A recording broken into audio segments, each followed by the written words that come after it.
சிவாய நம. திருச்சிற்றம்பலம். ஞானாசிரியராகவும் ஞான குருவாகவும் எம்மை வழி நடத்தும் நம்பி ஆரூரர் திருவடிகளையும் அண்ணாமலை பெருமான் திருவடிகளையும் மனம் மொழி மெய்களால் வணங்கி மகிழ்கின்றேன்.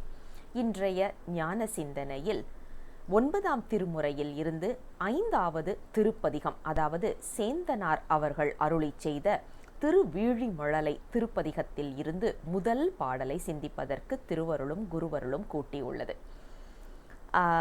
திரு இசைப்பா ஆசிரியர்கள் அப்படின்னு நாம் தனியாக சிந்திச்சுட்டு வர்றோம். திரு இசைப்பா திருத்தலங்கள் அப்படிங்கிறதையும் நாம் தனியாக சிந்திச்சுட்டு வர்றோம். அதனால மீண்டும் அதே செய்திகளை இதில் பகிர்ந்து கொள்ளாமல் நேரடியாக பாடலின் பொருளுக்குள்ளால நாம் போகலாம். முதல் பாடல். திருச்சிற்றம்பலம். ஏகநாயகனை இமயவர் கரசை என்னுயிர் கமுதினை ஏதீரில் போகநாயகனை புயல் வண்ணர் கருளி பொன்னெடும் சிவிகையாவூர்ந்த மேகநாயகனை மிகு திருவீழி மழலை வெண்ணிழி செழுங்கோயில் யோகநாயகனை அன்றி மற்றொன்றும் உண்டென உணர்கிலேன் யானே. திருச்சிற்றம்பலம். அதாவது இன்றைய பாடல் பார்த்தீங்கன்னா பெருமானோடைய சொரூப இலக்கணத்தையும் தடத்த இலக்கணத்தையும் ஒரு சேர நமக்கு எடுத்து சொல்லும் ஒரு அற்புதமான பாடல். ஏகநாயகன் அப்படின்னு ஆரம்பிக்கிறார். ஏகம் சத் அப்படின்னு நாம் பார்க்குறோம் இல்லையா? அந்த மாதிரி ஏகநாயகனாக இருக்கின்றார். அதாவது ஒரு தெய்வ கொள்கை, ஒரு தெய்வ வழிபாட்டு கொள்கையை நமக்கு வலியுறுத்தும் விதமாக யாராக இருந்தாலும் அவன் ஏகன், ஏகநாயகனாக இருக்கக்கூடியவர் அப்படின்னு சொல்லிட்டு இமையவர்க்கு அரசு. இந்த இமையவர்கள் அப்படின்னு சொன்னால் தேவர்கள், அதாவது கண் இமைக்காமல் இருக்கக்கூடியவர்கள் அப்படிங்கிறதுனால தான் இமையவர்கள் அப்படின்னு சொல்லுவாங்க. ஆனால் சீவன் முத்தர்களும் இமையவர்கள் தான். ஏன்னா அவர்களும் பெருமானை இடைவிடாத, அதாவது கண் சிமிட்டும் நேரம் கூட பெருமானை மறக்காதவர்கள். அதனால சீவன் முத்தர்களையும் இமையாதவர்கள் அப்படின்னு சொல்கிற ஒரு வழக்கம்.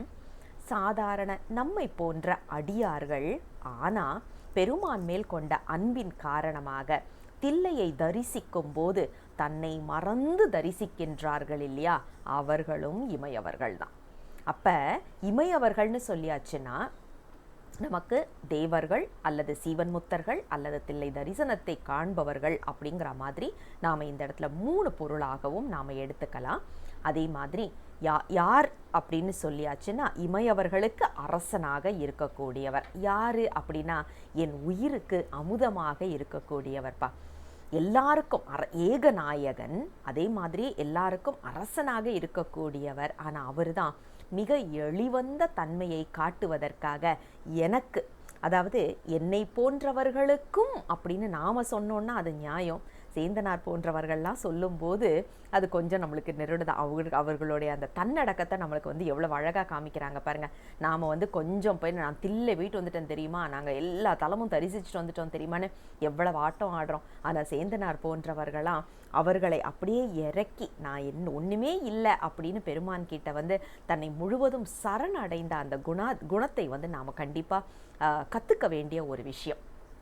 என் உயிர்க்கு அமுதமாக இருக்கக்கூடியவர். அது மட்டும் இல்லை, சிவபோகம் என்று சொல்லப்படுவதை கொடுக்கக்கூடியவர். அதாவது எதிர் இல் போகம், எதுவுமே ஈடு சொல்ல முடியாத அளவுக்கு இருக்கக்கூடிய போகத்தை கொடுக்கக்கூடியவர் அப்படின்னு சொல்லிட்டு இதில் ஒரு 2-3 புராணங்கள் சொல்கிறாங்க. அதாவது மேகமாக திருமால் ஊர்ந்து பெருமானை தாங்கின ஒரு வரலாறு, அதாவது அந்த புராணம் இதுவெல்லாம் சொல்லிட்டு இந்த திருவீழிமழலை என்ற அந்த விண்ணெழி கோயில் இருக்கு இல்லையா, அது நேர விஸ்வகர்மா என்பவரால் அதை செய்து திருமால் தேவலோகத்தில் இருந்து கொண்டு அதை ஸ்தாபித்ததாக ஒரு நம்பிக்கை உண்டு.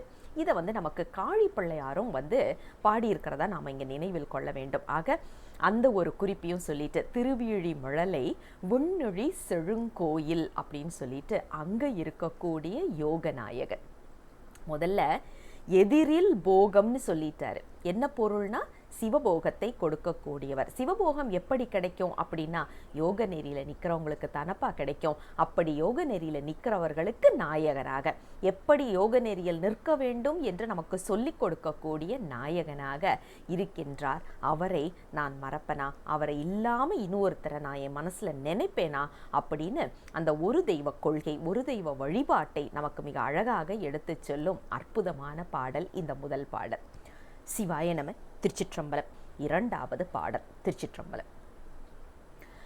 கற்றவர் விழுங்கும் கற்பக கனியை கரையில கருணை மாக்கடலை மற்றவர் அறியா மாணிக்க மலையை மதிப்பவர் மனமணி வழக்கை செற்றவர் புறங்கள் செற்றயம் சிவனை திருவிழி மழலை வீற்றிருந்த கொற்றவன் தன்னை கண்டு கண்டுள்ளம் குளிர என் கண் குளிர்ந்தனவே.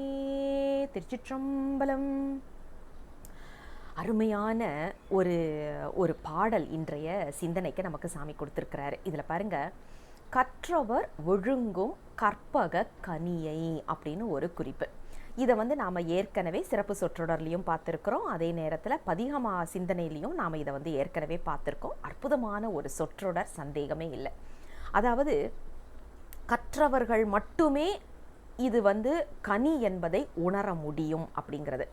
இதை நம்ம எங்கேருந்து பார்க்கலாம் அப்படின்னு பார்த்தீங்கன்னா, திருக்குறள் மிக அழகாக இதை எடுத்து சொல்லும். கற்றதனால் ஆய பயன் என்கொல் வாலறிவன் நற்றாள் தொழார் எனில் அப்படின்னு ஒரு அழகான குறிப்பு. நாம் எத்தனையோ புத்தகங்கள் படிக்கிறோம். படிக்கிறதுனால என்ன பலன் அப்படின்னா, விழுங்கும் கற்பக கனி பெருமான் என்பதை உணரலை அப்படின்னா நாம் கற்ற கல்வியினால் பயன் இல்லை அப்படிங்கிறத மிக அழகாக இதில் எடுத்து சொல்கிறார். இந்த சொற்றொடர் இருக்குல்ல, அதாவது கற்றவர் விழுங்கும் கற்பக கனிங்க, அந்த சொற்றொடர் மட்டுமே நீங்கள் பார்த்தீங்கன்னா மூவர் தேவாரத்திலையும் வரக்கூடிய ஒரு சொற்றொடராக இருக்குது. அந்த குறிப்பு நம்ம கண்டிப்பாக பார்க்க முடியுது. 6ஆம் திருமுறையில் பார்த்தீங்கன்னா, கற்றவர் உண்ணும் கனியே போற்றி அப்படின்னே அப்பர் பெருமான் பாடியிருக்கிறத பார்க்குறோம். அதே மாதிரி 7ஆம் திருமுறையில் பார்த்தீங்கன்னா, கற்றுளமான் கனியாய அப்படின்ற ஒரு குறிப்பை பார்க்குறோம். அதே மாதிரி முதல் திருமுறையிலேயே நமக்கு முதல் திருப்பதிகத்திலேயே, அதாவது தோடுடைய செவியின்லேயே நமக்கு காழிப்பிள்ளையார் கற்றல் கேட்டல் உடையார் பெரியார் அப்படின்ற ஒரு குறிப்பையும் சொல்கிறார். அப்போ கற்பது அப்படின்னு சொல்லியாச்சுன்னா அது பெரியவர்கள் செய்யக்கூடியது. அது கனியாக உணரும் போது தான் நாம் பெருமானை நோக்கின பயணத்தை ஆரம்பிக்கின்றோம். அதனால தான் காழிப்பிள்ளையார் சொல்லுவார், கற்ற நூல் கருத்து நீ அறுத்தம் இன்பம் என்றிவை அப்படின்னு சொல்லிட்டு திரு ஆலவாய் பதிகத்தில் மிக அழகாக நமக்கு சொல்லி அருள் செய்வதையும் நாம் இந்த இடத்துல நினைவில் கொள்ள வேண்டும். அது மாதிரி பாருங்க, பெருமான் கடல். எப்படிப்பட்ட கடல் அப்படின்னா, கரையே இல்லாத கடல். கடல்னா உப்பு தண்ணி தானங்க இருக்கும்? இல்லைங்க, இவர் கருணை மாக்கடல். கருணையே ஒரு கடலாக வந்ததுன்னா எப்படி இருக்கும் யோசிச்சு பாருங்க. நம்ம எல்லாருக்கும் தெரியும், கடல் அப்படின்னாலே ஆழம் அகலம் எதையுமே நிர்ணயிக்க முடியாத ஒரு அளவு. இன்னைக்கும் பார்த்தீங்கன்னா பசிபிக் ஓஷன் மாதிரி உள்ள இடங்கள்ல எல்லாம் எத்தனை ஆழம் நிறைந்ததுன்னு கண்டே பிடிக்க முடியாமல் இருக்கிறாங்க. அப்போ அந்த மாதிரி அந்த ஆழமும் அகலமும் தெரிய முடியாத, நிர்ணயிக்க முடியாத ஒன்று அப்படின்னா கடல். அந்த கடல் முழுவதுமே கருணை அப்படிங்கிறத நிறைத்து பாருங்க. அதுதான் எங்கள் சிவபெருமான். அதாவது கரைங்கிறதே கிடையாதுப்பா. நம்ம கடலுக்காவது கரையெல்லாம் இருக்கு இல்லையா, ஆனால் பெருமானோட கரையே இல்லை. அந்த மாதிரி ஒரு மிகப்பெரிய கடலாக இருக்கின்றான், கருணையே வடிவமாக இருக்கின்றான் அப்படிங்கிற குறிப்பை மிக அழகாக எடுத்து சொல்லிட்டு அடுத்தது பாருங்க, மற்றவர் அறியா மாணிக்க மலையை. யாரால் அறிய முடியாது அப்படின்னா, தன்முனைப்பினால உள்ளவங்களால அறிய முடியாது. இந்த மற்றவர்கள் அப்படிங்கிறது நாம் வேற யாரையும் எடுக்க வேண்டாம். சைவர்களுக்குள்ளாலேயே நாம் தன்முனைப்பின் காரணமாக, சிலர் சொல்லுவாங்க, நான் ஏற்கனவே யோக நெறியில் வந்துட்டேங்க, நான் ஏற்கனவே ஞான நெறியில் இருக்கிறேங்கன்னு சொல்லுவோம் தெரியுமா. அப்படி சொல்கிறவர்களாக இருந்தால் நாம் இன்னும் அந்த மற்றவர்கள் அப்படிங்கிற இடத்துல தான் இருக்கிறோம். ஏன் அப்படின்னா, நான் கிரியையில் நிற்கிறேனா, சரியையில் நிற்கிறேனா, யோகத்தில் நிற்கிறேனா, ஞானத்தில் நிற்கிறேனாங்கிறது என்னை விட என் தலைவனுக்குத்தான் தெரியும். நான் நினச்சிக்கிட்டு இருக்கலாம் நான் ஞானத்தில் நிற்கிறேன், யோகத்தில் நிற்கிறேன் அப்படின்னுட்டு. ஆனால் சரியைக்கு கூட வராத அளவுக்கு நான் நிற்கிறேங்கிற உண்மையை பெருமானால் மட்டும்தான் உணர முடியும். அதனால் நான் இதில் நிற்கிறேன், நான் அதில் நிற்கிறேன்னு நாம் சொல்ல வேண்டிய அவசியமே கிடையாது. அதை பெருமான் பார்த்து கொள்வார். நாம் செய்ய வேண்டியதெல்லாம் என்னன்னா, ஒன்றே ஒன்று, அந்த தன்முனைப்பெல்லாம் தூக்கி போட்டுட்டு அன்பே சிவம் என்று அமர்ந்தால் போதும். அது மட்டும்தான் நாம் செய்ய வேண்டியது. நாம் எந்த பாதையில் இருக்கிறோங்கிறத பெருமான் முடிவு பண்ணிக்கட்டும். எந்த நிலை தீக்கை நமக்கு கொடுக்கணுங்கிறத பெருமான் முடிவு பண்ணிக்கட்டும். இல்லை உனக்கு இன்னும் தீக்கை கிடைக்கிறதுக்கே லாய்க்கு அப்படி சொல்ல மாட்டார் சாமி. அப்படியே சொல்கிறதா இருந்தாலும் பரவாயில்ல சாமி, நீ பார்த்துக்கோ, அடுத்த பிறவியில் நான் பார்த்துக்கிறேன் அப்படின்ற ஒரு நிலைப்பாடு நமக்கு வந்ததுன்னா நாம தான் பெருமான் நமக்கு சரியான பாதையில் நம்ம அழைத்து செல்கின்றார் என்று பொருள். அப்போ இந்த மற்றவர்கள் அப்படிங்கிற குறிப்பிலேருந்து நாம் வெளியில் வந்துடுவோம். மற்றவர்கள் அறியாத மாணிக்க மலை. பெருமான் மாணிக்க மலையாக இருக்கின்றார். அப்படிப்பட்ட மாணிக்க மலை மற்றவர்களுக்கு தெரியாது. யோசிச்சு பாருங்க, மாணிக்கம்னாலே எல்லாரோடைய கண்ணையும் பறிக்கும். அதுவும் மாணிக்க மலைனா எல்லார் கண்ணையுமே கண்டிப்பாக அது இருக்கிறத நாம் மிஸ் பண்ணவே முடியாது. அந்த அளவுக்கு பிரகாசமாக இருக்கக்கூடியது. ஆனால் அதே தெரியலப்பா அப்படின்னா என்ன அர்த்தம்? தன்முனைப்பினால் சென்றால் நமக்கு பெருமானுடைய கருணை இல்லாத காரணத்தினால தெரியாது அப்படின்னு சொல்லிட்டு, மதிப்பவர் மனமணி விளக்கை. பெருமானை மதித்து அன்பு செலுத்தினால் நம்ம என்ன பண்ணுறாராம்? பெருமான் மனத்திற்குள் விளக்காக இருக்கிறார். வெளியில் பெரிய மாணிக்க மலையாக இருக்கிறது பெரிய விஷயம் இல்லைங்க, மனத்துக்கு உள்ள விளக்காக இருக்கின்றார். இருள் பிரம்பு அற அப்படின்னு நமக்கு சொல்கிற மாதிரி மனசுக்குள்ளால இருக்கிற அந்த இருளை கிழித்து வெளியில் தூக்கி போடும் அளவுக்கு வெளிச்சமாக விளக்காக பெருமான் இருக்கின்றார். ஏன் தெரியுமா? அவர் தன்னுடைய சிரிப்பினாலேயே முப்புறங்களை எரித்தவர்ப்பா. அவர்தான் சிவனேனும் மோசே அல்லது அறையோ என்று சொல்லுவது போல எம் சிவனை அப்படின்னு சொல்லிட்டு, இப்படிப்பட்ட எங்கள் சிவபெருமான் தான் திருவேழி முழலை என்ற திருத்தலத்தில் அரசாட்சி செய்து கொண்டு இருக்கின்றார். அவரை கண்டு கண்டு என் உள்ளம் குளிர்ந்தது. கண் குளிர்ந்ததுனால உள்ளம் குளிர்ந்தது. நம்ம நல்லசிவமையா அன்னைக்கு பேசும்போது சொல்லியிருந்தாங்க இல்லையா, கண்டு கண்டு உள்ளம் குளிர என் கண் குளிர்ந்தனவே. முதல்ல என்ன ஆகுதுன்னா, கண்கள் பார்க்குது, அப்புறம் உள்ளம் பார்க்குது, அதனால் உள்ளம் குளிர்கின்றது, அதனால் கண் குளிர்கின்றது அப்படிங்கிற மிக அழகான ஒரு குறிப்பை நமக்கு இந்த இடத்துல பார்க்க முடிகின்றது. அற்புதமான பாடல் இந்த இரண்டாவது பாடல். சிவாய நம. திருச்சிற்றம்பலம். மூன்றாவது பாடல். திருச்சிற்றம்பலம். மண்டல தொழியை விலக்கி அநுகர்ந்த மருந்தை என் மாறிலா மாணியை பண்டலராயன்மார்க்கு அரியதுமாயடியார் கெளியதோர் பவளமால் வரையை விண்டலர் மலர்வாய் வேரிவார் பொழில் சூழ் திருவிழி மழலையுராளும் கொண்டலம் கண்டத்து எம் குருமணியை குருகவல் வீணை குருகாவே. திருச்சிற்றம்பலம்.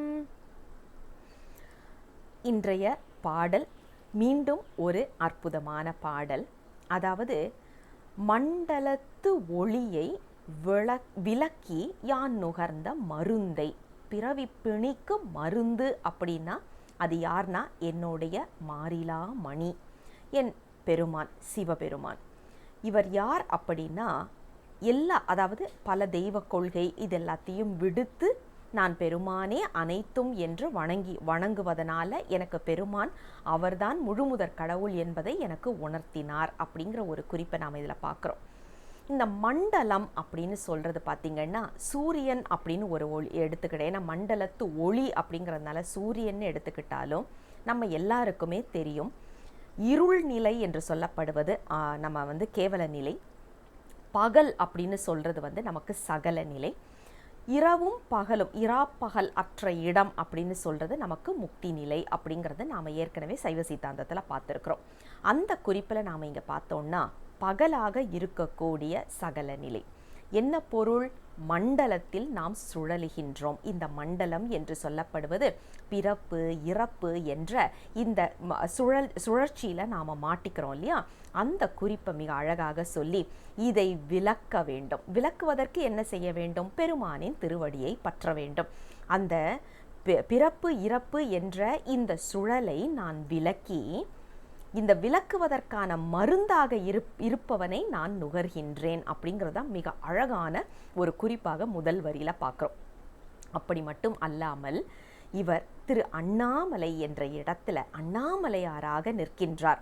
மால் அயன் போன்றவர்களுக்கு தெரியாத அளவிற்கு மிகப்பெரிய ஒரு மலையாக நிற்கின்றார் அப்படின்னு சொல்லிட்டு அடுத்தது பாருங்க, விண்டலர் மலர்வாய் வேரிவார் பொழில் சூழ். அழகான மலர்கள் நிறைந்த தேன் நிறைந்து இருக்கக்கூடிய சோலைகளால் சூழப்பட்ட திருவிழிமழலை என்ற இடம். அங்கே பெருமான் ஒரு குருவாக எமக்கு உபதேசம் செய்கின்ற குருவாக வீற்றிருக்கின்றார். அவரை நான் அடைந்தால் என வினைகள் என்னை அடையாது. அவரை நான் குறுக அப்படிங்கிற அந்த சொற்றொடர் பார்த்தீங்கன்னா 6ஆம் திருமுறையிலையும் நாம் இதை பார்க்க முடியும். கொய்மலர் சேவடி இணையே குறுகினோமே அப்படின்னு சொல்லிட்டு அந்த மொழிமாற்று திருத்தாண்டகத்தில் நமக்கு அப்பர் பெருமான் பாடியிருப்பார் இல்லையா? அந்த குறிப்பை நாம் இந்த இடத்துல வச்சு பார்க்கணும். ஆக பெருமானுடைய திருவடிகளை நாம் அடைய, சரண் அடைய வினைகள் நம்மை அடையாது அப்படின்னு வினை கழிவாகவே நமக்கு இந்த 3வது பாடலை அருளி செய்திருப்பதை பார்க்க முடிகின்றது. ஆக இந்த பிறவி என்பது எதனால் வருகின்றதுன்னா வினையினால. வினையை நாம் அழிப்பதற்கு என்ன செய்ய வேண்டும் அப்படின்னா பெருமானை சென்று அடைய வேண்டும். பெருமானை சென்று அடைந்தால் பிறவி பிணியிலிருந்து நம்மை காத்து எடுக்கக்கூடிய மருந்தாக இருக்கின்றார் அப்படிங்கிற குறிப்பை இந்த 3வது பாடல்ல நாம பார்க்க முடிகின்றது. சிவாய நம. திருச்சிற்றம்பலம். 4வது பாடல். திருச்சிற்றம்பலம். தன்னடி நிழல் கீழ் என்னையும் தகைத்த சசிகுல மவுலியை தானே என்னிடை கமலம் 3னுள் தோன்றி எழும் செழும் சுடரினை அருள் சேர் மின்னெடும் கடலுள் வெள்ளத்தை வீழி முழலையுள் விளங்கு வெண்பாளிங்கின் பொன்னடி கடிமை புக்கினி போக விடுவனு பூண்டு கொண்டேனே. திருச்சிற்றம்பலம். மீண்டும் ஒரு அழகான பாடல், ஒரு அக இலக்கணம், அதாவது நம்ம ஒரு அகச்சான்றாக எடுக்கலாம் இந்த பாடலை. பெருமான் என்னை ஆட்கொண்டு அவரது திருவடி நீழலில் என்னை வைத்திருக்கின்றார் அப்படின்னு நமக்கு இதை ஒரு தன்னுடைய நிலைப்பாட்டை விளக்கக்கூடிய ஒரு பாடலாக பார்க்கலாம். பெருமான் தனது திருவடி நிழல் என்று சொல்லப்படுகின்ற சிவபுரத்தில் சந்திரனை வைத்தது போல என்னையும் வைத்திருக்கின்றார். அந்த என்னையும் அப்படிங்கிறதுல அத்தனை விஷயங்கள் இருக்கு. எல்லாரையும் வைக்கிறாருப்பா, தகுதியுடையவர்கள்லாம், அதுல என்னையும் வைக்கிறாரு. அது பெருமானுடைய கருணை அப்படின்னு சொல்லிட்டு சந்திரசேகர வடிவத்தை, அதாவது பிறைசூடிய பெம்மானாக இருக்கக்கூடிய எங்கள் பெருமான் எனக்கும் அருள் செய்திருக்கின்றார். எப்படி அருள் செய்திருக்கின்றார் அப்படின்னா, எனது உடலில் ஆதாரங்கள் என்று சொல்லப்படுகின்ற சக்கரங்களில் அதில் இருக்கக்கூடிய கமலங்கள், அந்த கமலங்களில் வீற்றிருக்கின்றார். அப்படின்னா யோக நெறியில நம்ம ஆசிரியரை நிலைநிறுத்தி இருக்கின்றார் பெருமான். அதாவது சிவயோகத்தில் நாம் இன்னைக்கு பார்க்குற அவயோகம் கிடையாது, சிவயோகத்தில் பெருமான் என்னை ஆட்கொண்டிருக்கின்றார் அப்படிங்கிற குறிப்பை நாம் இதில் பார்க்க முடிகின்றது. அது மட்டும் இல்லை, பெருமான் என் உடலில் இருக்கக்கூடிய, மனத்தில் இருக்கக்கூடிய, எண்ணத்தில் இருக்கக்கூடிய, என் பிறவியிலேயே இருக்கக்கூடிய இருளை எல்லாம் எரித்து சாம்பலாக்கும் சுடராக எழுந்து நிற்கின்றார். அப்படிப்பட்ட சுடர் எதற்காக எழுந்தது அப்படின்னா, எனக்கு அருள் செய்வதற்காக எழுந்தது அப்படின்னு சொல்லிட்டு அடுத்தது பாருங்க, திருவொழிமழலை என்ற இடத்தில் பளிங்கு போல பிரகாசித்து கொண்டிருக்கின்ற எங்கள் பெருமான், அவருக்கு நான் அடிமை பூண்டு விட்டேன். உயிர்கள் எல்லாம் பெருமானுடைய அடிமை என்பதை நாம் நினைவில் கொள்ள வேண்டும். நான் அடிமை பூண்டு விட்டேன். இனிமேல் அந்த அடிமைத்தனத்தில் இருந்து வெளியில் வருவதற்கு எனக்கே விருப்பம் இல்லை, நான் வரமாட்டேன் அப்படின்னு சொல்கிறாரு. நம்பி ஆரூரர் சொல்லுவார், பொய்யாது என் உயிருள் புகுந்தாய் இன்னும் போந்தறியாய். பெருமான் என் மனசுக்குள்ள, என் உயிருக்குள்ள, என்னுடைய எண்ணங்களுக்குள்ள புகுந்துக்கிட்டாரு. ஆனால் அவர் வெளியில் போக மாட்டார். இது எப்போவுமே ஒரு வழிப்பாதை தான் நம்ம சிவபெருமானுக்கு. உள்ளே வர தெரியும், வெளியில் போக தெரியாது. பெருமான் உள்ளே வந்துட்டாரு என் மனத்துக்குள்ளால, அது என் உயிருக்குள்ளே கலந்துட்டாரு, அவர் வெளியில் போக மாட்டாரு அப்படிங்கிற ஒரு குறிப்பை மிக அழகாக இந்த பாடலில் வைத்து அருள் செய்வதை நாம் பார்க்கின்றோம். பெருமான் என் மனத்திற்குள் வந்துவிட்டார், என்னை அவருடைய திருவடி நீழலின் கீழ் சிவபுரம் என்ற அந்த இடத்தில் வைத்து விட்டார். இனிமேல் அந்த நிலைப்பாட்டினை விட்டு நானும் வெளியில் வரமாட்டேன், பெருமானும் என்னை போக விட மாட்டார் அப்படிங்கிற அந்த உரைப்புத்தன்மையை நமக்கு இந்த பாடல்ல வைத்து அருள் செய்கின்றார் ஆசிரியர். அழகான அற்புதமான ஒரு பாடல், அகச்சான்றாக அமைந்த ஒரு பாடல். இதில் பார்த்தீங்கன்னா 5 தொழில்களையும் நமக்கு எடுத்து சொல்லுகின்றார். தோன்றி என்ற ஒரு சொற்றொடர் வைப்பதனால படைத்தல், விளங்கி என்று ஒரு சொற்றொடர் வைப்பதனால காத்தல், போக விடுதல் என்பதனால ஒடுக்குதல், தகைத்து என்பதனால் மறைத்தல், அருள் சேர் என்பதால் அருளல் என்று 5 தொழில்களையும் நமக்கு இந்த பாடல்ல வைத்து அருள் செய்வதை பார்க்கின்றோம். சிவாய நம. திருச்சிற்றம்பலம். 5வது பாடல். திருச்சிற்றம்பலம். தெய்வ நெறி நன்றின்றிருள் மாய பிறப்பரா இந்திரசால பொய் தெய்வ நெறி நான் புகாவகை புரிந்த புராண சிந்தாமணி வைத்த மெய் தெய்வ நெறி நான் மறையவர் வீழி மழலை விண்ணொழி செழுங்கோயில் அத்தெய்வ நெறியில் சிவமலதவமும் அறிவரோ அறிவுடையோரே. திருச்சிற்றம்பலம். அருமையான ஒரு பாடல். ஒரு தெய்வ கொள்கையில நாம நிற்க வேண்டும், அப்படி நிற்பதற்கு பெருமானுடைய கருணை தான் காரணம் அப்படிங்கிறத மிக அழகாக எடுத்து செல்லும் ஒரு பாடல். நம்ம இதை 12ஆம் திருமுறையிலையும் பார்க்க முடியுது. பிற சமயத்தை சார்ந்தார் அப்பர் பெருமான் அப்படின்னு சொல்ல வந்த ஒரு இடத்துல சேக்கிழார் பெருமான் சொல்லுவார், பெருமான் அருள் செய்யலைங்கிறதுனால, அதாவது அருள் இல்லாத காரணத்தினால் பெருமான் கொஞ்சம் கண்ணை மூடிட்டாரு, அதனால் அப்பர் பெருமான் பிற தெய்வங்களை பிற சமயத்தை சார்ற ஒரு சூழல் ஆயிடுச்சுது, அருள் செய்யாத காரணத்தினால் அப்படின்ற ஒரு குறிப்பை வைப்பதை பார்க்குறோம். அப்போ பெருமானை நாம் சார்ந்து நிற்பதற்கும் அவனது அருள்தான் காரணம் அப்படிங்கிறத நாம் இந்த 5வது பாடல்லையும் பார்க்க முடிகின்றது. இந்த தெய்வ நெறி நல்லது, அந்த தெய்வ நெறி நல்லது அப்படின்னு பொய் தெய்வ நெறியை நமக்கு காட்டுவது யார் அப்படின்னா இந்திரசாலம் போன்றது. இந்திரசாலம்னா இன்னைக்கு நம்ம சொல்கிறோம்ல கண்கட்டு வித்தைன்னு சொல்லிட்டு, அந்த மாதிரி இந்திரன் என்று சொல்லப்படுபவன் இந்திரியங்களுக்கு அதிபதி. இன்னைக்கு நம்ம கண்ணு, மூக்கு, வாயு, நாக்கு இதெல்லாம் இருக்கு இல்லையா, இதுக்கெல்லாம் அதிபதியாக இருப்பவன் இந்திரன். அதனால அந்த வழியில நாம போனோம்னா இந்திரியங்களே எனக்கு போதும்பா, கண்ணால நுகருவது, மூக்கால நுகருவது, தோலால நுகருவது, வாயால நுகருவது, இதுவே எனக்கு போதும் என்று உலகாயத்திலே நாம இருந்துருவோம். ஆனா அதை தாண்டி நாம வெளியில வந்தால்தான் பெருமானுடைய திருவடியை நாம் அடைய முடியும். அதுதான் மெய் தெய்வ நெறி அப்படிங்கிறத இந்த பாடல்ல வைத்து சொல்லுவதை பார்க்கின்றோம். மெய் தெய்வ நெறி எப்படிப்பட்டவர்கள் வாழ்கின்ற இடம்? விழிமுழலை என்ற விண்ணொழி செழுங்கோயிலில் மெய்த்தெய்வ நெறியாக இருக்கக்கூடிய சிவம் என்று சொல்லப்படுகின்ற பெருமானை நாம் தழுவி நிற்கக்கூடிய ஒரு சூழலை பெருமான் கருணையால் நமக்கு கிடைக்கின்றது. அது அல்லாது, அவம் அல்லாது வேற எந்த ஒரு நெறியிலையும் நான் போகாமல் என்னை தடுத்து ஆட்கொண்ட எங்கள் சிவபெருமான் அப்படிங்கிற ஒரு குறிப்பை தான் இந்த 5வது பாடல்ல நாம் பார்க்குறோம். என்னன்னா, இப்போ நாம் ஏதாவது ஒரு மனக்குழப்பத்திலையோ ஒரு கஷ்டத்துலையோ இருந்தோம்னா நம்மளை சுற்றி இருக்கிறவங்க எல்லாம் என்ன சொல்லுவாங்க?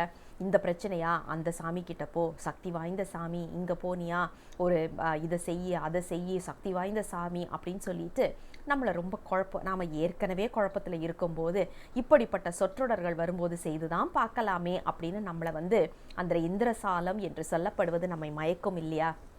அது அல்லாமல் இல்லைப்பா, என் சிவபெருமானால் செய்ய முடியாததுன்னு இந்த உலகத்தில் ஒன்றும் இல்லை. அவர் எனக்கு கொடுக்கலைன்னா ஏதோ ஒரு காரணம் பற்றி எனக்கு கொடுக்கலை, அவர் கொடுப்பார் அப்படின்னு ஒரு உரைப்புத்தன்மையோட ஒரு உயிர் இருக்க வேண்டும். அந்த உரைப்பு கொடுப்பதற்கும் பெருமானே காரணம் அப்படிங்கிறது தான் இந்த 5வது பாடலோட அழகான குறிப்பு. சிவாய நம. திருச்சிற்றம்பலம். 6வது பாடல். திருச்சிற்றம்பலம். அக்கனானய செல்வமே சிந்தித்து ஐவரோடு அழுந்தியானவமே பூக்கிட வண்ணம் காத்தனை ஆண்ட புனிதனை வனிதை பாகனையன் திக்கெல்லாம் குலவும் புகழ் திருவீழி முழலையான் திருவடி நிழல் கீழ் பூக்கு நிற்பவர் தம் பொன்னடி கமல பொடி அணிந்தடிமை பூண்டேனே. திருச்சிற்றம்பலம். செல்வம் அப்படின்னா நம்ம எல்லாருக்குமே தெரியும். இன்றைய காலகட்டத்தில் பொருள் செல்வம் அப்படின்னு சொல்லிட்டு இங்கே இன்னும் கொஞ்சம் ஆழமாக போனோம்னா 5C அப்படின்னு சொல்லுவாங்க தெரியுமா? அதாவது credit card, condo, car, cash, club membership. இதுதான் செல்வம் அப்படிங்கிறது உலகியல்ல இருக்கிற நம்ம எல்லாருக்குமே தெரியும். இங்கே அழகாக சொல்கிறாரு பாருங்க, அந்த கனவை போல இருக்கக்கூடிய செல்வம். யோசிச்சு பாருங்க, எத்தனை உண்மையான சொற்றொடர். கனவு மாதிரி தானே. இன்னைக்கு இருக்கு, இன்னைக்கு இல்லை அப்படிங்கிற ஒரு சூழல்ல தான் நமக்கு இந்த எல்லா செல்வங்களுமே இருக்கு. ஆனால் நிலையான செல்வம் எது அப்படின்னா, நமக்கு காழிப்பிள்ளையார் சொல்லுவது போல செல்வன் கழலேத்தும் செல்வம் செல்வமே என்பதை நாம் உணர வேண்டும். நாம் இந்த உலகியல் செல்வத்தில் அழுந்தி நிற்கின்றோம் அப்படின்னா என்ன பொருள்? இந்த 5 பொறி புலன்களால் கிடைக்கக்கூடிய இன்பத்திலேயே நாம் அழுந்தி இருக்கின்றோம். அது ஒரு கனவை போல கலைந்து விடும். இதனால் நமக்கு கிடைக்கிறது தவம் என்ற நிலை இல்லை, அவம் என்ற நிலைதான் அப்படிங்கிறத மிக அழகான முதல் வரியிலேயே வைத்து நமக்கு அருள் செய்கின்றார் ஆசிரியர். அப்புறம் பாருங்க, இப்படி இந்த அவத்தில் நான் சென்று விடாமல், நான் அதில் சென்று அழுந்தி விடாமல், பெருமானே நீ புனிதனாக இருக்கின்றாய், அர்த்தநாரீஸ்வர வடிவமாக உமை ஒரு பாகனாக இருக்கின்றாய். அப்படி இருக்கக்கூடிய நீ, திருவருளோடு இருக்கக்கூடிய நீ எனக்கு அருள் செய்து நான் இப்படிப்பட்ட பொய் வழியில் சென்று விடாமல் மெய் வழியில் நிற்பதற்கு அருள் செய்ய வேண்டும். எப்படிப்பட்ட மெய் நெறி தெரியுமா?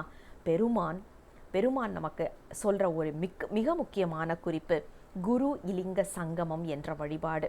அப்படிப்பட்ட தில்லையில கூத்தாடி கொண்டிருக்கின்ற பெருமான், திருவேழிமலையில் தங்கியிருக்கக்கூடிய பெருமான், அவருடைய திருவடியின் கீழ் புக்கு நிற்பவர்கள் அடியார்கள். பெருமானுடைய திருவடியே இன்பம் என்று இருப்பவர்கள் அடியார்கள்.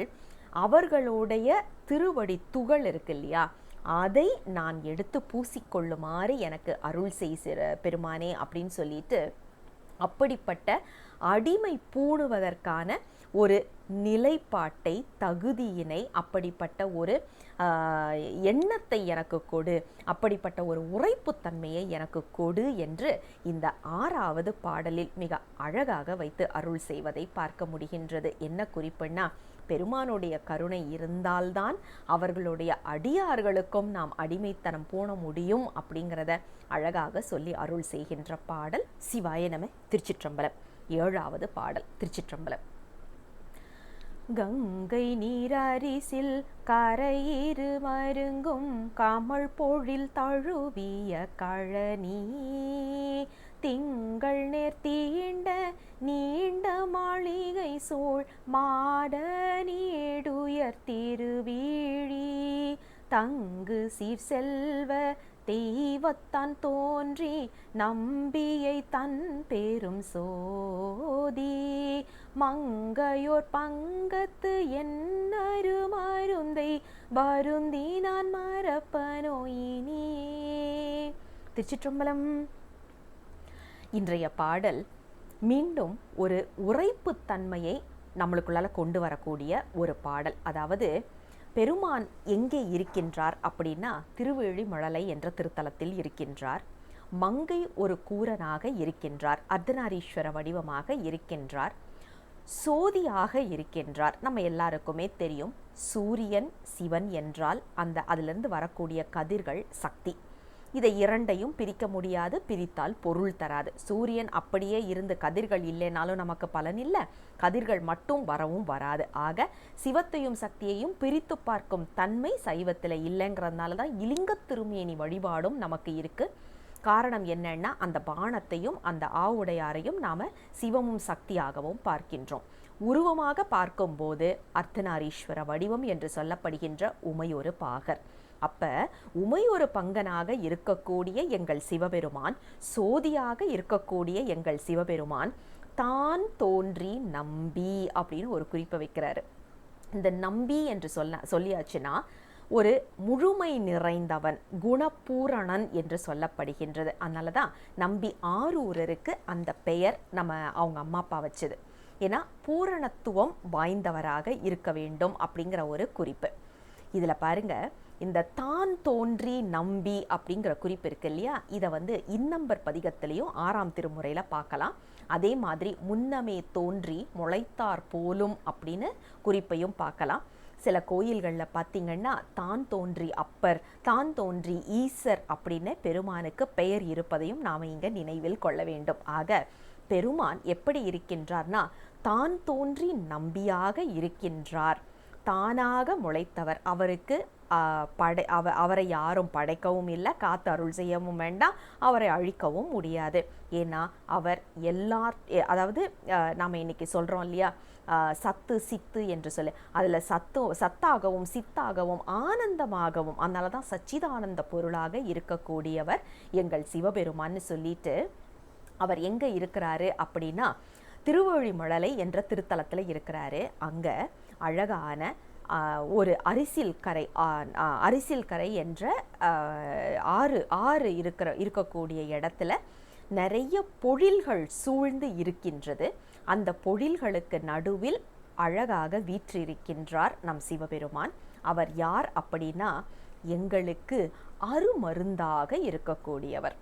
மருந்து என்றால் நமக்கு தெரியும், வியாதியை சரிப்படுத்தக்கூடியது. என்ன மாதிரியான வியாதி நமக்கு இருக்கு? இன்னைக்கு நம்மள நிறைய பேருக்கு இருக்கிற மிகப்பெரிய வியாதி மனவியாதி, உடல் வியாதி, உயிர் வியாதி. ஆக உயிருக்கு மருந்தாக, மனத்திற்கு மருந்தாக, நம்ம உடலுக்கு மருந்தாக இருக்கக்கூடியவர் சிவபெருமான். அது மட்டும் இல்லை, பிறவி என்ற மிகப்பெரிய பிணிக்கும் மருந்தாக இருக்கக்கூடியவர் நம்ம சிவபெருமான். அப்படிப்பட்டவரை நான் அடைந்து அவரை மறப்பேனா அப்படின்னு ஒரு கேள்வியாக கேட்டு, மறக்க மாட்டேன் அப்படிங்கிற ஒரு குறிப்பை மிக அழகாக வைத்து அருள் செய்கின்ற இந்த 7வது பாடல். சிவாய நம. திருச்சிற்றம்பலம். 8வது பாடல். திருச்சிற்றம்பலம். ஆயிரம் கமலம் ஞாயிராயிரமோ கண்முக கரசரணத்தோன் பாயிரும் கங்கை பனி நில கரந்த படர் சடை மின்னு பொன்மூடியோன் வேயூரும் தோழி உமை மணவாளன் விரும்பிய முழலை சொல் பொழிலை போயிருந்தேயும் போற்றுவார் கழல்கள் போற்றுவார் புரந்தராதிகளே. திருச்சிற்றம்பலம். அழகான ஒரு பாடல். முதல்ல பெருமான வருணிச்சிட்டு, திருவிழிமிழலை என்ற இந்த திருத்தலத்தில் தங்கி இருக்கக்கூடிய பெருமானை வணங்கக்கூடிய அடியவர்கள், திருவிழிமிழலையிலேயே தங்கி இருக்கிற அடியார்கள், திருவிழிமிழலையில் இருந்து பெருமானை சென்று தரிசிக்கக்கூடிய அடியார்கள், போக முடியாதவர்கள் திருவிழிமிழலையில் இருக்கக்கூடிய பெருமானை போற்றி துதித்து கொண்டு இருப்பவர்கள் எல்லாரையும் இங்க சொல்லியாச்சு. அதாவது அங்கே இருந்தால்தான் அப்படிங்கிறது இல்லை, அங்கே இருக்கிற பெருமானை போற்றி துதித்தால் கூட அப்படின்னு. அப்போ இன்னைக்கு இந்த நிமிஷம் நாம் பெருமானை நினச்சிட்டு, திருவிழிமிழலை பெருமானை நினச்சி அவருடைய புகழ் பாடிக்கிட்டு இருக்கிறோம் இல்லையா, அதனால் நம்மை போன்றவர்கள் அப்படின்னு அந்த இடத்துல நம்ம பொருத்தி கண்டிப்பாக பார்க்க முடியும். அப்படிப்பட்ட அடியவர்கள், அப்போ அடியவர்களாக நம்ம வர்றோமாங்கிறது ஒரு கேள்விதான். ஆனால் போற்றி துதித்து கொண்டு இருக்கின்றோம் என்பது உண்மை. போற்றி துதித்து கொண்டிருக்கின்ற அடியவர்களை தேவாதி தேவர்கள் எல்லாம் வந்து பெருமானை வணங்குவது போல அடியவர்களையும் வணங்கி நிற்பார்கள் அப்படின்னு சொல்லிட்டு அடியவர்களாக இருப்பதே ஒரு மிகப்பெரிய கொடுப்பினை அப்படிங்கிறத நமக்கு மிக அழகாக எடுத்து சொல்லுகின்ற பாடல். இந்த பாடல்ல ஆரம்பிக்கும் போது பாருங்க, பெருமான் எப்படி இருக்கிறாராம், 1000 கமலம், தாமரை 1000 ஒரு தாமரையே அத்தனை அழகு, 1000 தாமரைகளை ஒன்று சேர்த்தா எத்தனை அழகா இருக்கும். அப்படி அது மட்டும் இல்லை, ஞாயிறு 1000 சூரியன்களை ஒன்று சேர்த்தால் போல. அப்போ பெருமான் வந்து செக்கச்செவேல்னு அதே நேரம் 1000 கோடி சூரிய பிரகாசமாக இருக்கின்றான். அதே மாதிரி 3 கண்கள் உடையவராக இருக்கின்றார். 3 கண்கள் என்பது நமக்கு தெரியும். வலது கண் வந்து நமக்கு சூரியன், இடது கண் சந்திரன், நெற்றிக்கண் என்பது அக்னி என்பது தெரியும்.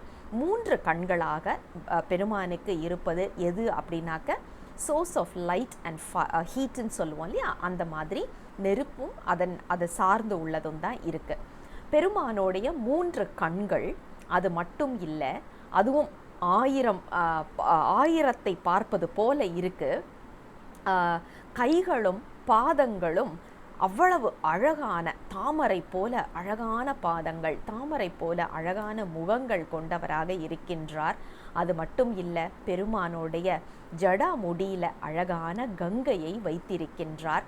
அந்த அழகான சடாமுடியில கங்கையோடு சேர்த்து பிறையையும் வைத்திருக்கின்றார். அப்படிப்பட்ட ஒளி தரக்கூடிய திருமுடியை உடையவராக இருக்கக்கூடிய எங்கள் சிவபெருமான் உமையொரு பாகராக இருக்கின்றார். அந்த உமையொரு பாகர் என்று சொல்லப்படுவது மூங்கில்களை ஒத்த தோள்களை கொண்ட உமையம்மையை தனது உடலில் சரிபாதி கூறாக வைத்து அருள் செய்கின்றார். அப்படிப்பட்ட பெருமான் தான் திருவிழிமழலை என்ற இந்த தலத்தில் இருக்கின்றார். அப்படிப்பட்ட இடத்திற்கு சென்று பெருமானை போற்றி துதித்து வாழ்த்துகின்ற அடியார்களை தேவாதி தேவர்கள் எல்லாம் வந்து வணங்குவார்கள். அப்படிங்கிற மிக அழகான ஒரு குறிப்பு தான் இந்த 8வது பாடலில் நாம் பார்க்க முடிகின்றது. சிவாய நம. திருச்சிற்றம்பலம். பாடலை நேராக பார்க்கலாம். திருச்சிற்றம்பலம். எண்ணில் பல்கோடி சேவடி முடிகள், எண்ணில் பல்கோடி திண்தோள்கள், எண்ணில் பல்கோடி திருவுரு நாமம் ஏகொள் முக்கண்முகம் இயல்பும், எண்ணில் பல்கோடி எல்லை கப்பாலாய் நின்றாய் நூற்றந்தணரேத்தும், எண்ணில் பல்கோடி குணத்தரீர் வேழி இவர் நம்மையாளுடையாரே. திருச்சிற்றம்பலம். அருமையான ஒரு பாடல். அதாவது பெருமான எப்படியெல்லாம், இதில் இன்னும் ஒரு குறிப்பு என்னன்னு பார்த்தீங்கன்னா, நம்மளுக்கு எங்கேயுமே இப்போ நம்ம இது வரைக்கும் பதிகம் பார்த்துட்டே வரோமே, எங்கேயுமே 108, 1008, கோடி 8, லட்சத்தி 8 இந்த மாதிரிலாம் கணக்கே கிடையாது. இதெல்லாம் பிற்காலத்தில் வேத முறைப்படி வந்த ஒரு அந்த 8 அப்படிங்கிறது அதுக்கப்புறம் வந்தது தான். அது காரணம் என்னன்னா, வான சாஸ்திரத்தை வச்சு அவங்க கொண்டு வந்தது. ஆனால் நம்ம சைவத்தை பொறுத்த வரைக்கும் எல்லாமே முழுமை பெற்ற எண்கள் தான். 1000, 100, கோடி அப்படிங்கிறது தான். இந்த பாடல் அதற்கு ஒரு மிகச்சிறந்த எடுத்துக்காட்டு. இங்கே பாருங்க, எண்ணில் பல்கோடி சேவடிகள். பெருமானோடைய திருவடிகள் எத்தனை அப்படின்னா 2, 3லாம் நம்ம சொல்ல முடியாதுப்பா. பல கோடிகள். கோடினாலே நமக்கு கணக்கு தெரியாது, இதில் பல கோடிகளாம். சரி, முடிகள் அதுவும் பல கோடி. சரி, அதுக்கப்புறம் தோள்கள் அதுவும் பல கோடி. அதே மாதிரி உருவங்கள் பல கோடி. இல்லைங்களே, நம்ம 24 முகூர்த்தம் தானே பார்த்தோம், 64 முகூர்த்தங்கள் தானே பார்த்துருக்குறோம் அப்படின்னா அது நமக்கு தெரிந்தது. யோசிச்சு பாருங்க, அடியார்களுக்கு எப்படியெல்லாம் வந்தாருன்னு யாராவது கணக்கு சொல்ல முடியுமா? சோமாசி மாற நாயனாருக்கு வந்த உருவம் வேற, எரிபத்த நாயனாருக்கு வந்த உருவம் வேற, கழச்சிங்க நாயனாருக்கு வந்த உருவம் வேற, நரசிங்க முனையரையருக்கு வந்தது வேற. அப்போ இதையெல்லாம் நம்ம எங்கே கொண்டு போய் வைக்க முடியும்? கண்டிப்பாக 24 மாகேஸ்வர மூர்த்தங்கள்லையோ 64 அஷ்டாஷ்ட மூர்த்தங்கள்லையோ கொண்டு வர முடியாது. அதையும் தாண்டினவராக இருக்கின்றார் அப்படிங்கிறது தான் இதில் பொருள். அப்போ எத்தனை திரு உருவங்கள் அப்படின்னா அதுவும் பல கோடி. இன்னைக்கு நம்மை ஆட்கொள்ளுவதற்காக பெருமான் எடுத்திருக்கிற உருவங்களும் வேற தானே. இது எதுலையுமே நாம் அடக்க முடியாது இல்லையா? அந்த ஒரு குறிப்பையும் சொல்லிட்டு, அவருக்கு பேருப்பா பல கோடி பெயர்கள். என்னெல்லாம் பேர் நீங்கள் இந்த ஊரில் சொல்கிறீங்களோ எல்லாமே அவருக்கு உரியது அப்படின்னு சொல்லிட்டு அவருடைய கண்கள் 3 கண்கள். இந்த உலகத்திற்கு முழுவதுமாக வெளிச்சமும் அதே நேரத்தில் வந்துட்டு வெப்பமும் கொடுப்பதற்கு எது எல்லாம் இருக்கின்றதுன்னா 3, அந்த 3மே அவருக்கு கண்களாக இருக்கின்றது.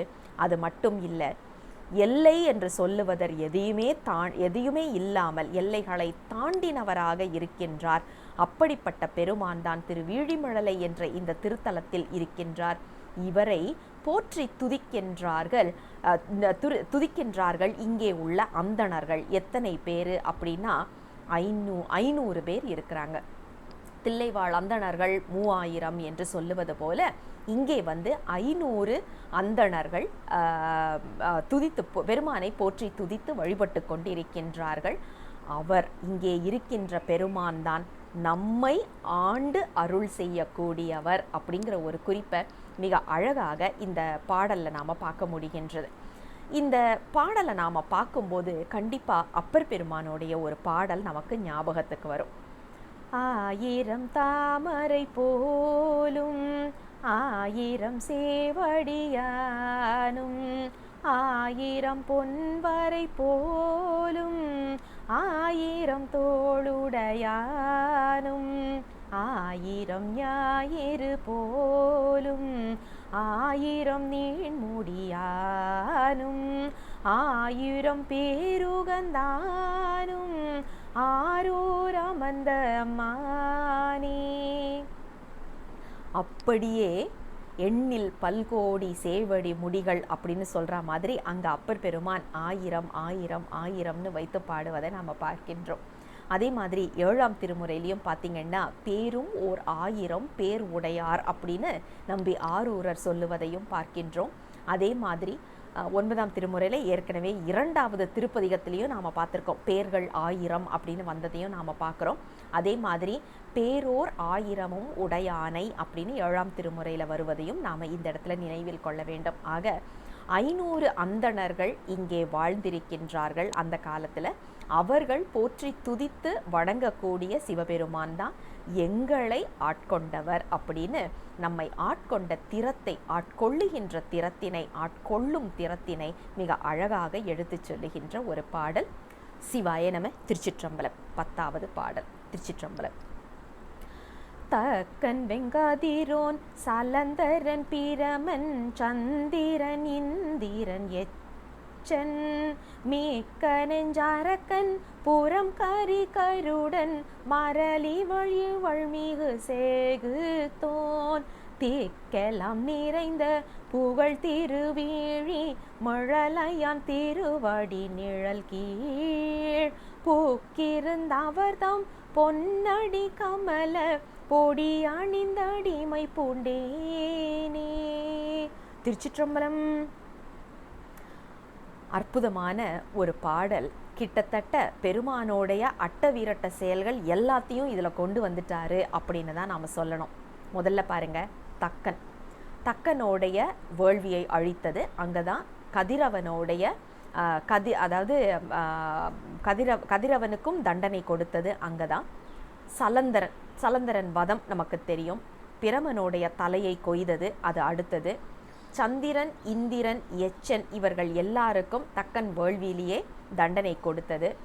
அது மட்டும் அல்லாமல் ராவணனுக்கு அருள் செய்தது, அதாவது மிக்க நெஞ்சு அரக்கன் அப்படின்னுட்டு ராவணனுக்கு தண்டனை கொடுத்தது. திரிபுரங்கள் எரித்தது. தாருகாவன முனிவர்கள் விடுத்த யானையை உரித்தது. கருடனுக்கு அருள் செய்தது. அது மட்டும் அல்லாமல் யமனுக்கு அருள் செய்தது. இது எல்லாத்தையும் சொல்லிட்டு மன்மதனை எரித்ததையும் சொல்லிட்டு இவர்கள் எல்லாருக்கும் பெருமான் அவரவர்கள் செய்த தவறுக்கு ஏற்ப தண்டனை கொடுத்தார். அறக்கருணை மரக்கருணை என்று சொல்லுவோம் இல்லையா, அந்த மாதிரி அவர்களுக்கும் கருணை தான் செய்தார் பெருமான்.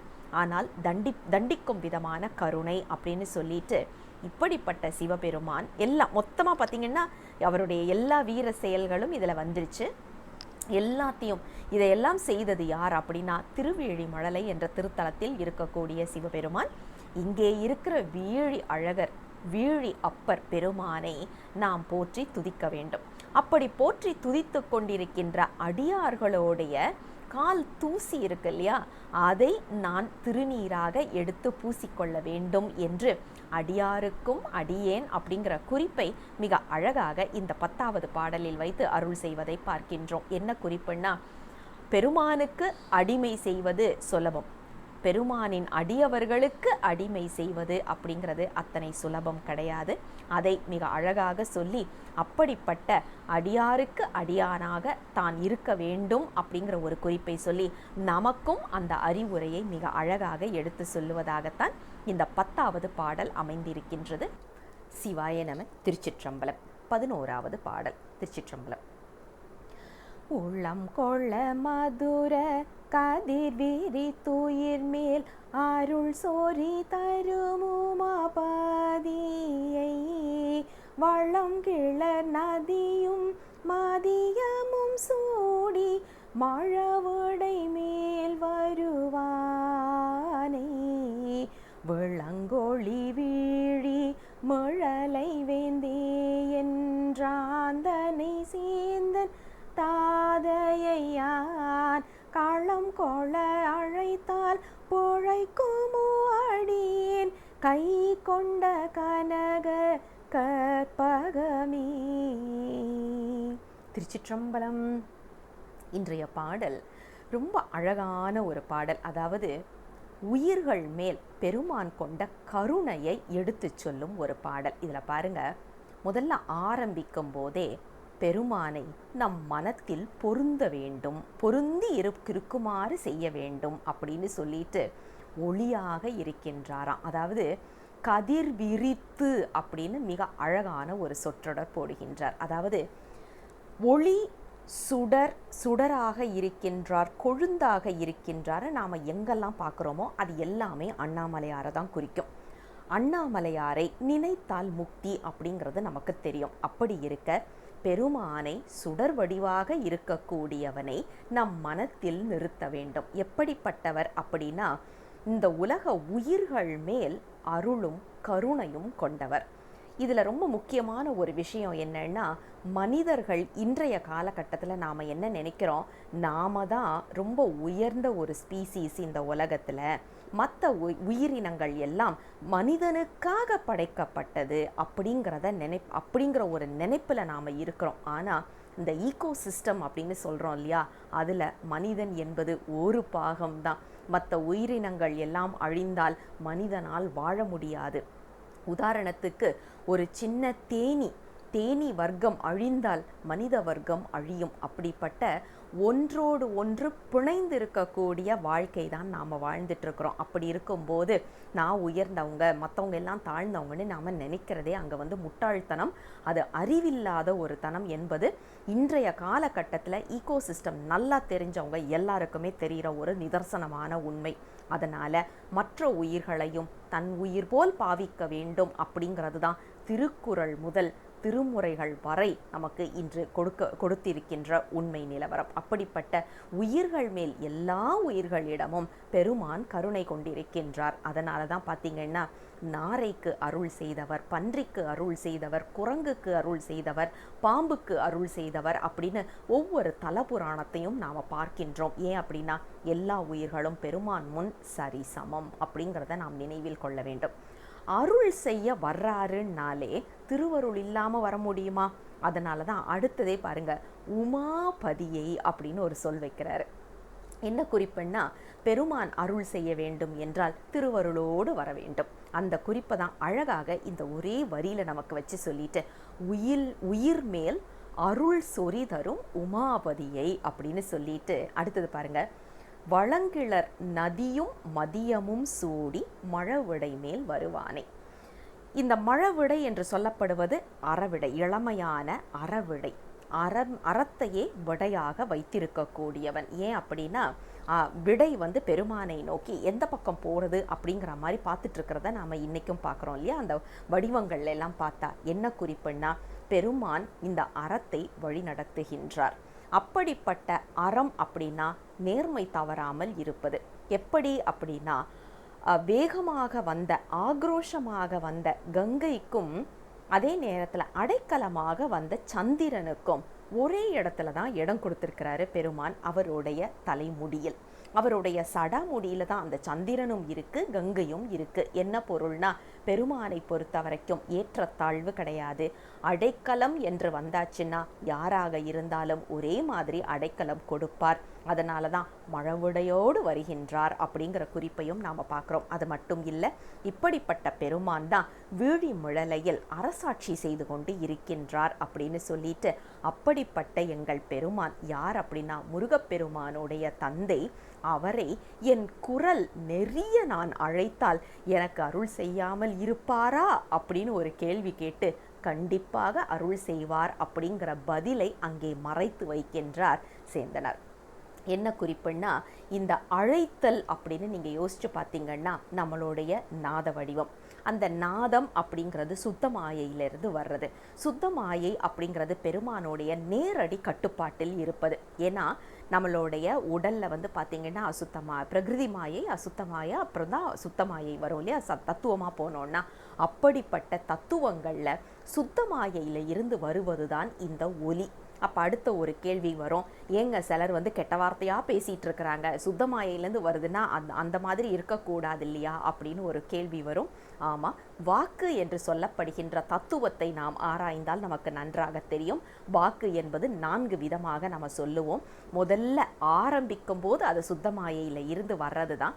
அந்த இடத்துல வந்து வடிவம் கிடையாது, மொழி கிடையாது, எதுவுமே கிடையாது. அதனால தான் சொல்லுவோம் தெரியுமா, என்னுடைய கட் ஃபீல் அப்படின்னு நாம் சொல்லுவோம். ஒருத்தர் 2 பேர் பேசிக்குவாங்க, ஆனால் வாய் திறந்து பேசிக்க மாட்டாங்க, அவளுடைய உணர்வுகள் பேசிக்குதுன்னு சொல்கிறாங்க இல்லையா. அப்படிப்பட்ட இடம்தான் அந்த சுத்தமாயை என்று சொல்லப்படுவது. அதிலிருந்து கொஞ்சம் கொஞ்சமாக மேலே வரும்போது அது வடிவம் பெறும். அந்த வடிவம் பெறுவது எங்கே அப்படின்னாக்க தொண்டையில் வரும்போது.